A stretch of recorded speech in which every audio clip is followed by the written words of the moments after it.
It's been a while since I've done one of these. Anyway, what's up guys? Mulligan here, and today I want to talk about what I've learned playing Flamestoker Control for the past 6 months or so. For those new, these types of videos tend to be more like discussions and not so much a deck tech, though this one is going to be a combination of both. Because of that, this episode is going to be pretty long. There are some things I do want to get off my chest, particularly about the card Flamestoker itself, so fair warning.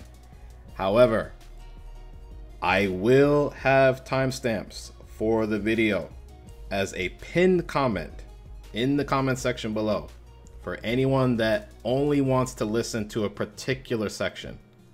For example, if you only want to hear the deck tech portion and you don't care about anything else, feel free to use the timestamp to skip to that section. Now, most players, when they think of Flamestoker in a control deck, they think of Stone Scar, at least up until recently. But this is a Fire Justice Primal control shell using Flamestoker as a win condition,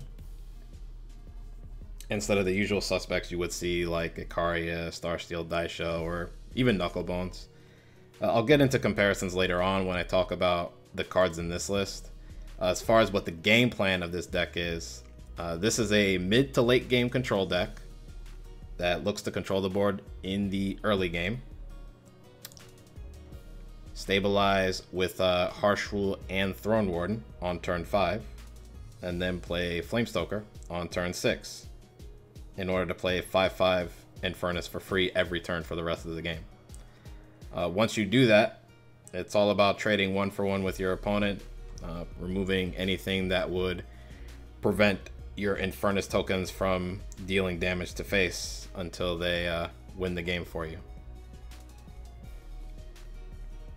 Some of you will be able to tell that this entire deck is built around Flamestoker, with the board wipes and the spot removal, the card draw, and even the stun effects. All that being said, though, this is a brew at the end of the day. It started as a brew, and it still is even now. For what it's worth, I have taken this deck to Masters for the last 2 seasons. In Chapter 16, the deck literally carried me from Diamond 2 into Masters. In Chapter 17, I used a bunch of different decks to climb, even through Diamond 1, but it was this deck that was responsible for the final push into Masters. I even brought this exact list to an ETS Weekly after seeing a player named Blastard take a similar deck to a top 8 finish, though I didn't quite have the same success. The deck has boasted a win rate as high as 64% at its peak.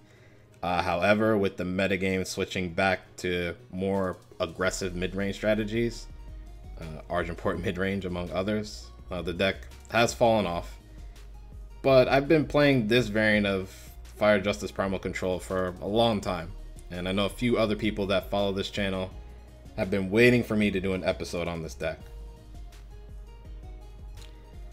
So first, some backstory. The way this deck came about was pretty interesting because looking at the list, you could easily say I just took Icaria Blue or even Knucklebones Control and put in Flamestokers instead. But I actually went through a process of building it from scratch. I wanted to make a deck built around Flamestoker and was thinking to myself, what is the best game state to play a Flamestoker in where it could win the game? And of course the answer was an empty board. Then I thought, wow, Harsh Rule on turn 5 into Flamestoker on turn 6 sounds really strong. So I knew the deck would be Fire Justice, but I felt the two factions weren't strong enough on their own to support the game plan I was going for. Armory was still pretty popular at the time, so I didn't want Shadow to be the third color since I felt it would just be a bad Armory deck. I didn't think Time would make the deck strong enough either, despite others seemingly convinced back then that Flamestoker was a janky card that should be played along with other jank like Shepherd's Horn. So I settled on Primal. It gave me card draw, and perhaps just as important, it gave me stun effects. in case killing something wasn't good enough. Also, Icaria Blue was not good at all at the time I was building this deck. For a long time, the deck wasn't spectacular though, usually not having better than a 50% win rate in a given season. People would later tell me it was just a bad Icaria Blue, which did cause me to stop playing the deck for a bit. Then the removal pile meta happened, and this deck was all of a sudden in a unique position to do pretty well. But yeah, let's get into the cards. Gonna split this up into removal, card draw, units, etc., etc. The win condition Flamestoker. So we'll start off with the removal, and first let's talk about Permafrost. The first version of this deck didn't run any, and I was getting beat up by aggro a lot. So I was looking for more early game answers to aggro, but I also didn't want to run narrow cards like Lightning Storm or Lightning Strike. I've run Permafrost along with other early game answers to aggro, which I'll talk about later, but I'll just say that Permafrost was better than all of them. It's just sort of a catch-all answer to not just aggro decks, but mid-range decks as well. It doesn't play well with Harsh Rule, but that's not enough to make me want to cut it from the deck. I tried 4 copies for a bit, then I was just drawing it too much. I think 3 is the sweet spot, enough to where you always find one, but not so many where multiples are just clogging your hand in a matchup they aren't very good in. Torch, not much to say about Torch really. That's pretty much a staple in this deck. I will say it's needed versus Haunting Scream decks, since Fire Justice Primal has very little defense against void strategies, and it's one of our only defensive options against relic weapons other than playing Flamestoker and chucking Infernus tokens at them. So Vanquish and Island's Choice, I want to talk about these together because they provide roughly the same effect. They both deal with a specific type of unit at a relatively cheap cost, with Island's Choice pulling double duty as counter magic to big effects like Channel the Tempest, Moment of Creation, or even Rain of Frogs. The specific type of unit I just mentioned is one you normally see in time mid-range decks. The biggest threat actually being Sandstorm Titan, since you also run stun effects like Permafrost and Eye of Winter, which I'll get into in a bit. Also, Tavrod's a thing.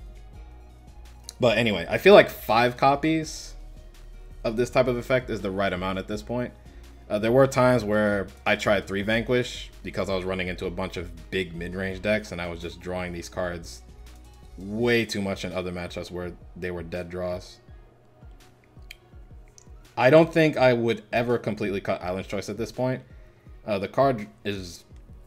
this is awesome. I've never run less than 2, and when I did, I missed having 3 copies. But if you feel like 3 Vanquish and 2 Island's Choice is better against what you're facing, I wouldn't be against it. And it's probably a change that I will likely make in the near future if I continue to tweak this deck, since, again, as I mentioned earlier, we're going into more aggressive mid-range strategies. So like 3 Vanquish, 2 Island's Choice, I think is better against Argiport mid-range because Vanquish proactively removes Tavrod or anything that has a weapon on it. Eye of Winter. So this is in here because it's a unique card that perfectly supports the game plan of the deck, both before and after you play Flamestoker. This card gets even better after you have Flamestoker down though, since you can stun an annoying blocker, and while Sandstorm Titan and Tavrod are popular in their respective decks, those decks also have 20 plus other units not named Sandstorm Titan or Tavrod, and none of them have endurance by themselves. But anyway, I used to run 2 of these, but there were some cards I needed to find room for, and while I was never dissatisfied with 2 copies, I went down to 1 and have been able to get away with only 1 copy up until this point.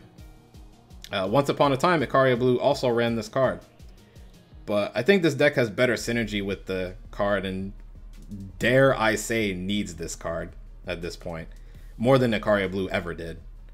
Against a bigger mid-range deck, if you harsh rule while this is out, they will not be in for a good time, since they tend to play only one unit at a time, and they'll often get locked out of the game while Infernus tokens hit them in the face. So you usually want to play this during a point in the game where they'll have the least amount of damage on board. So an empty board or a board with only 1 to 2 units that don't do a lot of damage on their own. I've even prioritized playing I Winner turn 3 over playing Wisdom. If my opponent's playing a board-centered deck, but has very little to no board presence. But it's ultimately dependent on your current hand and the current game state though. If you've got both in hand, but you need power for future turns, for example, prioritize drawing cards. It's a solid card though in this deck. Better than Permafrost in certain situations. Hailstorm. So 2 copies looks like a mistake, since you see most control decks running at least 3 of these. But I kind of like them at 2. As much work as they do against aggro and some mid-range decks, they're virtually dead against the popular control decks being played right now. And yeah, Strategize can put them on the bottom in those matchups, but I feel like between all the other early game removal I run, 2 Hailstorm's been fine. I think you also have to keep in mind that currently Fire Justice Primal only has access to 1 crest, so we don't quite have the card filtering that other 3 faction decks have, and we can't afford to run crests that only make 1 influence we can use like Thumb Control does. FJP has always been an influence intensive faction, and the power base is typically stretched as it is. I think you just have to be careful about running too many narrow cards in this type of deck. Hailstorm's great, but it's still narrow at the end of the day. I will say again though that despite all that, it's possible I could go up to 3 copies. Again, if Argenport mid-range continues to rise in popularity, because this card is pretty good against Argenport mid, despite Crownwatch Paladin. So Auric Runehammer. I've bounced between 2 and 3 copies of these. 2 because I felt I would always want to rise for this card and make it a 6/1, but then it was just too few. Sometimes you just need a Runehammer on turn 4, no buffs required. So I went back to 3 and it's felt fine. I just don't feel like I have the space for 4 at this point.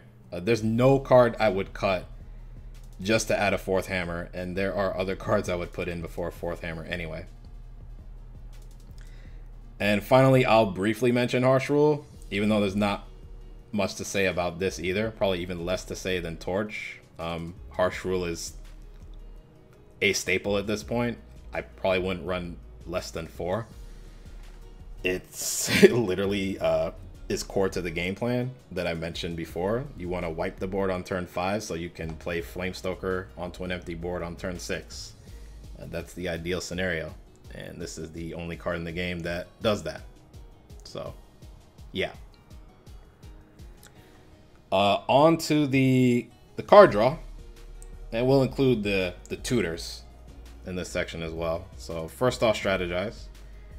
When I first built this deck, Dusk Road wasn't out yet, and this card made this deck a lot better, along with other control decks running Primal.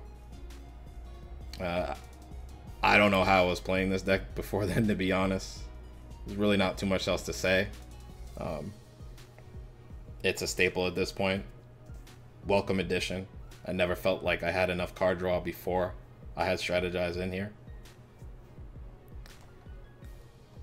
Wisdom. Again, not much to say on this. It's just raw card advantage.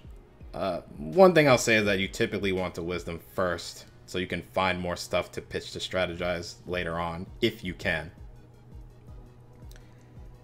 Rise to the Challenge.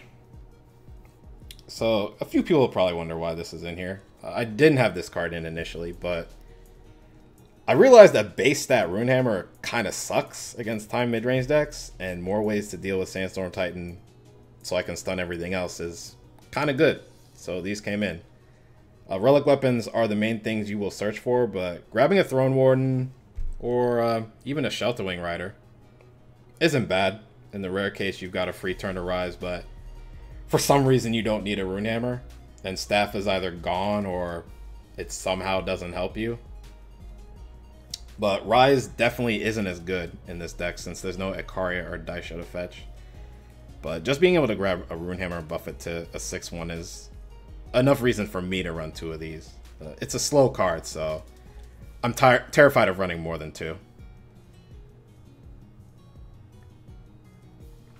So here we'll include Staff of Stories as card draw, even though it's a relic weapon.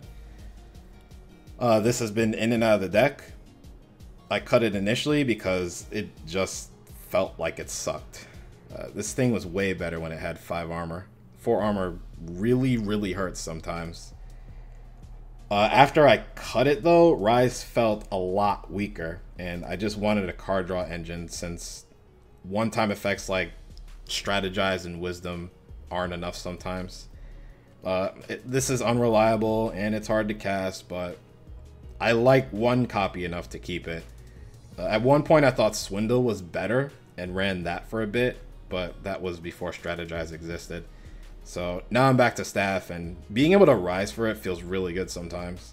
You also get to kill weak 2 health units if Rise buffs it, and this thing is insane when combined with Throne Warden. Finally, Celestial Omen. I had 1 copy in here before as a replacement for 1 Flamestoker, which was a big mistake. So then I cut it to add and added the 4th Flamestoker back in. This deck, as far as having 4 Flamestoker, 1 Omen, it has to follow the same philosophy as Knucklebones. You need to run 4 copies of Flamestoker, no less than that. And Omen's basically the 5th copy of Flamestoker that doubles as a way to get any card you need out of your deck to get out of the situation you're in. It is really slow though, painfully slow. But I think it's necessary at this point. Many times you'll be in a situation where you have control of the game and you just really need a Flamestoker to end it. Drawing this lets you search it out. Finally, let's talk about the 5 units. Well, not finally. Second to last, we'll talk about the 5 units that are in here. Shelterwing Rider. I've got 3 of these. A recent addition to the deck. I used to run Valkyrie Enforcer instead of these for a really long time. I'll get to why I don't run Enforcer anymore later on. These have been good, if not generic. Sometimes though, just dropping a 5/5 Flying Aegis on the table is good enough, and it can force 2 for 1 since a 0/5 unit is pretty good at protecting your relic weapon. It's just annoying for all decks to deal with, even if they can pop the Aegis easily enough. They're staying for now, but they don't really help the game plan of the deck, and if I do find something better, these might be one of the first cards to go. Throne Warden. These have been in here since the deck's inception. It's just an alternative way to stabilize on turn 5 in case you don't draw Harsh Rule. Obviously, it doesn't do the same thing as Harsh Rule, but Warden is usually still good enough as a solid turn 5 play. You put a sticky unit on the board and gain a chunk of armor off of it, which is especially good versus decks that don't play a ton of units. Turn 5 Warden into turn 6 Flamestoker ends up being a fine line in those games. I've tried 3 copies of Warden at times, but I tend to go back to 2 whenever I want to add in other cards and can't find things to cut. And he's been fine at 2 copies. Finally, let's get to the win condition of the deck. The thing the entire deck's built around. 4 Flamestokers here. I'll just get into this now because people like to compare Flamestoker to Ikaria when they see a list like this, and the reasoning is valid. Ikaria provides a blocker that most decks have to use 2 cards to get rid of. She has immediate impact the turn she's played in every game state except for when there's an opposing Sandstorm Titan that you can't get rid of. And she makes the next threat you draw a lot better. However, in a metagame where a lot of people are playing unitless or near unitless control decks with a ton of unit removal, Flamestoker ends up uniquely well positioned. The reason why is that unitless control has so much removal that playing something like Ikaria just means you make their normally dead hand a lot better. They've been waiting for you to play a unit all game, and they can't use strategize to bottom every dead card they have. In my experience, it's pretty trivial for removal pile decks to pop Ikaria's Aegis, kill her with another card, then kill the card she buffed with another removal card, even if that unit has Aegis as well. Never mind using in cold blood to deal with Ikaria. In most decks, once Ikaria dies, she dies for good. Flamestoker is absolutely brutal against those types of control decks because they're forced to have an answer every single turn, and they just can't keep up. Also, it's arguably even harder to efficiently remove a high-cost relic than it is a unit with Aegis. I don't even think the comparison to Ikaria is exactly fair, since Flamestoker comes down a turn earlier in an ideal scenario, so you'd have a 5/5 charger on turn 7 either way. But again, Ikaria is a blocker that doesn't die on her own end of turn.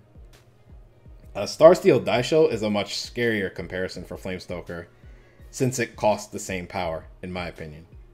But even a relic weapon is easier to deal with than a normal relic, since it breaks if you damage all the armor on it.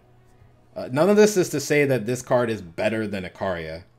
Individually, Ikaria is a better card than Flamestoker. I'm just mentioning scenarios where Flamestoker has actually been the better card. And those scenarios were pretty common up until recently. Let's actually talk about the power base.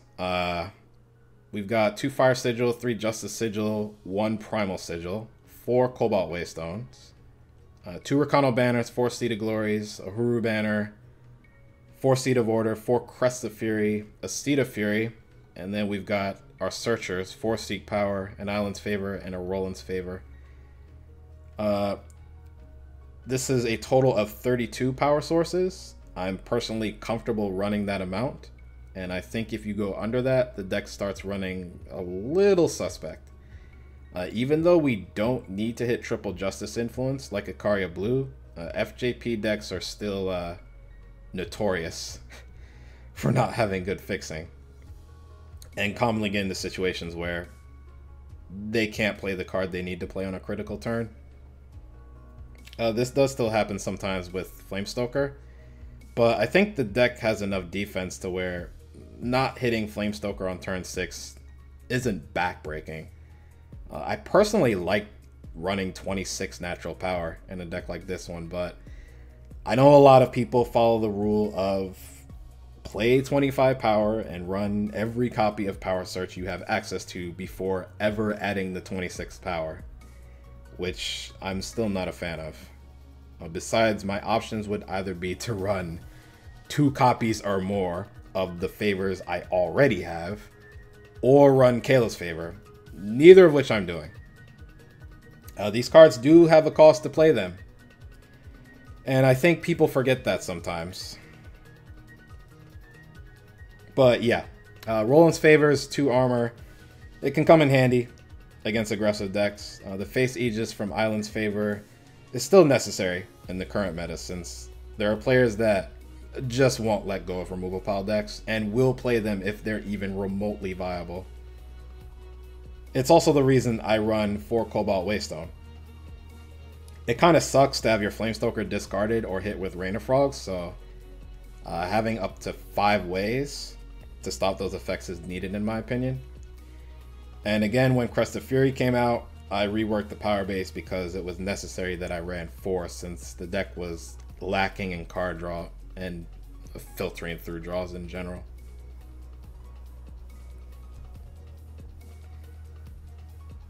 And now we get to the section about previous cards that I used to play. Let's start off with Trailblaze. This was before Dusk Road came out and we got Strategize. The deck at times just seemed like it didn't have enough card draw, so I put these in. They didn't last long though. I eventually went for more expensive draw effects like Staff of Stories and even Swindle, which I'll mention later in this section. I am considering putting Trailblazes back into future versions of the deck, though, but we'll have to see. Next is Malot and Nakova. I had 2 copies in a very early version of the deck. In fact, it was in a version that I took to an ETS many months ago when I first built the deck. It was an embarrassing performance, mainly because I lacked experience piloting the deck. These didn't stick around either. They're just too expensive at 8 cost.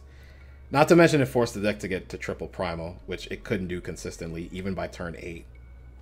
Yeah, sometimes Malot and Nakova just won the game on the spot, but that situation was pretty rare. I dropped these in favor of keeping the top of the curve at 6, making it less clunky. Horus Traver was the 3rd card I tried, also in a very early version of the deck. The deck used to really struggle getting to 3 fire influence by turn 6, and still does now at times. Kayla's Favor just seemed like a weird choice to put in a control deck, so I decided to play a single copy of Horus Traver, and his main purpose was to make fire influence, though he could help make Justice or Primal if I needed one of those early. Ironically, I cut him for Kayla's Favor, which I'll talk about in a bit, because Traver doesn't actually make power for you. Only making influence of a faction turned out to be more limiting than I thought, despite the flexibility in that choice. Levitate was in here for a little bit. I tried a few copies before Dusk Road came out for the same reasons as Trailblaze. They didn't last long either. I was not impressed with them at all, and I recently realized why I don't like Levitate. I feel like any card draw that requires me to do something, or my opponent to do something, before getting to draw off of it, isn't very good. I'd rather play draw effects that are unconditional. It's just awkward anytime I play it in any deck, because there will be matchups where the flying could be useful, or it can pop Aegis, so I hold on to it, and those situations never come up. So when I finally do use it, I wish I had a different card draw spell. I think even Trailblaze is better than this card, to be honest. Yes, I hate Levitate that much. Next is Swindle. This was also before Dusk Road. When I had Staff of Stories in the deck the first time, I was really frustrated with the card. I hated how it was situational in most matchups, and it got to the point where I told myself I would rather run a bad Wisdom of the Elders than run a card draw engine that had a lot of variance. So I cut Staff for a single copy of this card. It actually wasn't bad, especially if you realize you won't get 3 cards off of it most of the time. And while we're at it, I'll talk about Kayla's Favor too, since I ran these together. I felt since Swindle was coming in, it was enough reason to cut Horus Traver for a single copy of Kayla's Favor, since both cards can combo on turn 7 for a guaranteed draw 3, as long as there's no face Aegis. And there was a lot less face Aegis before Dusk Road came out. Overall, Kayla's Favor actually worked out better than Horus Traver, simply because you actually get power out of it and not just influence. When Dusk Road released and we got Crest of Fury and Strategize, this was cut along with Swindle to make room for those. I guess I'll briefly mention Skycrag Banner. There's really not much to say on these. They were in here before Dusk Road came out. Once the set released and we got the crests, these were cut and the power base was reworked to include Crest of Fury instead. Moving on to Kothon, the Far Watcher.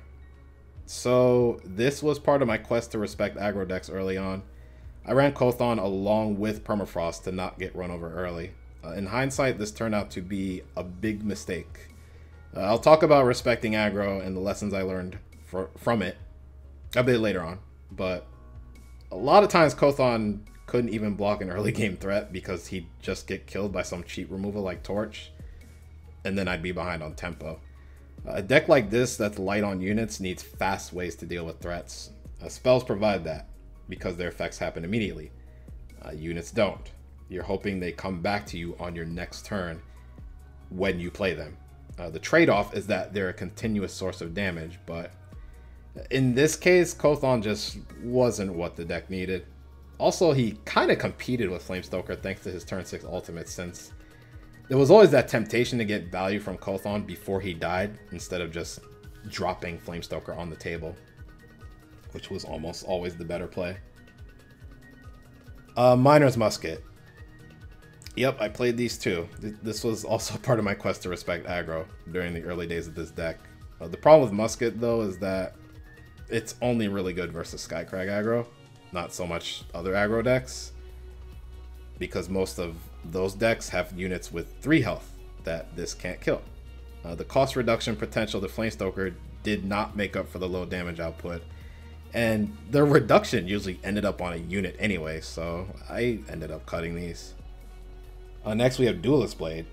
So I briefly tried a single copy of this card, and I wasn't impressed with it at all. I rarely cared about the face Aegis, and it just felt like a bad Auric Runehammer. I never wanted to fetch this out with Rise. However, all of that was before Dusk Road came out. Now that face Aegis has become more important than ever, there is a chance this could find its way back into the deck in the future. And finally, let's talk about Valkyrie Enforcer. So, as I mentioned before, this was in here for a very long time. I've only cut it recently for Shelterwing Rider. I've noticed in the past few weeks that everyone was cutting Enforcer from their control decks that run Primal, and at first I couldn't figure out why. I did manage to figure a few things out on my own, like if your deck is running Hailstorm and Wisdom of the Elders, it's easier to just hit double Primal on turn 3 versus needing to consistently meet double Primal and double Justice by turn 3 with your power base. Enforcer is also a slow answer to aggro decks because, like I mentioned earlier with Kothon, when you play Enforcer to block an early unit, you are giving the aggro player a turn to kill it, and then you take damage anyway and you end up behind.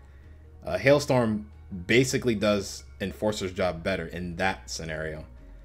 Primal just has good enough ways of dealing with the same things Enforcer would silence anyway, at least in the current meta, I feel.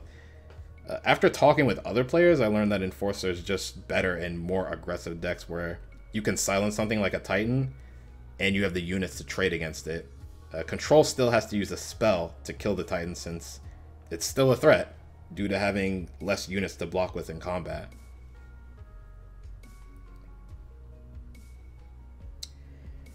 Finally, let's talk about the lessons I learned playing this and the possible future of this archetype. I'll say that the main reason why I think this deck did so well in Chapter 16 is that Flamestoker itself turned out to be a meta call, and I didn't even realize it until after I reached Masters with the deck. There was at one point a lot of unitless or unit-like control decks on the ladder, and I hit Masters pretty early that season, within the first 10 days actually. Just like I said earlier, those decks, they just can't deal with Flamestoker well, where even Ikaria wouldn't be good enough against them sometimes. For those newer, you do have to sort of make those meta calls for what you're facing on the ladder in a given day. Whether that's changing a couple of cards in your deck or something myself and I'm sure others are more familiar with, switching decks altogether. A big lesson I learned though with this deck is that because I play ladder almost exclusively in this game, I tried way too hard to be aggro with this deck in the early days, which was a mistake. I made my mid-range and other control matchups worse trying to do this, and you could see it in the cards I used to play. And it was usually like Permafrost plus another card like Kothon or Miner's Musket together. This was something that, in hindsight, I was pretty stubborn about. Not just with this deck, but with other decks I built as well. However, and he doesn't know this by the way, it was actually Manu S that finally convinced me that I need to build control decks with the intention of beating mid-range decks and other control decks. And if I focus on beating aggro too much, those other matchups suffer in general. Other great players have tried to tell me the same thing, and I just didn't listen. It's crazy thinking about it now because it sounds so simple. Why make two matchups worse just to make one matchup better? I know it's obvious to a lot of people in this community, particularly if you played Magic for a long time before coming over to this game, but I went an entire decade without playing any card games before coming back to the genre with Hearthstone, so I've had to relearn a lot of things. Also, even when I did come back, Hearthstone was the only card game I played for 3 years. And some of the concepts there are different from Magic. So there's not just some relearning going on, but there's also some deprogramming going on with me as well. As for the future, I do want to actually showcase the deck list that Blaster used to make top 8 in the ETS a few weeks ago. I think something similar to this is probably where the deck wants to go next. I don't think it looks like Blaster's exact list. I think this was a list built for the tournament scene only, and not something you can play on ladder. I did try my own unitless version of this deck for a few games, and it didn't perform very well, but it was an initial build, so I'll continue to work at it. If it doesn't turn out to be good, then that just means the deck list I have now is pretty much optimized. I'm hoping that's not the case though, because going unitless allows this deck to differentiate itself from Ikaria Blue. Personally, I'm also hoping that a future set rotation will make this type of Flamestoker deck more of a contender in the competitive scene and not just a brew. A rotation that takes Ikaria out of a format but leaves Flamestoker in, because I think Ikaria just limits deck building when it comes to any control deck running Fire and Justice.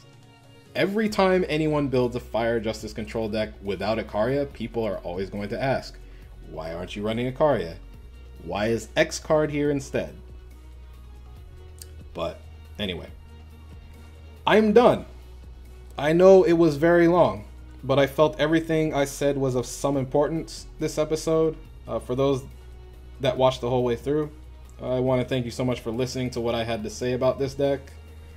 I know I have a tendency to ramble, and I'm pretty rusty since, again, it's been a while since the last time I've done a video like this. In fact, this video is about as long as the very first episode of what I've learned playing, which that one focused on Elysian midrange. That was like a year ago. But yeah, the support that you guys have given me has just been amazing, and I appreciate it so much.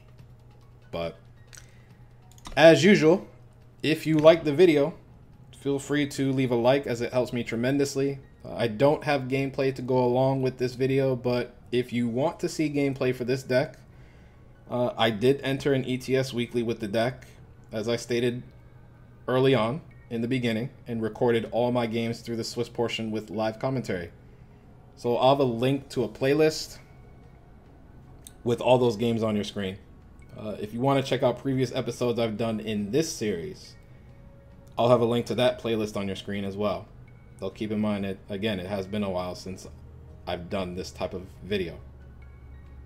But lastly, if you don't want to miss future content, consider subscribing to the channel. I want to thank you all for taking time out of your day to watch this, and I'll see you all soon. Take care.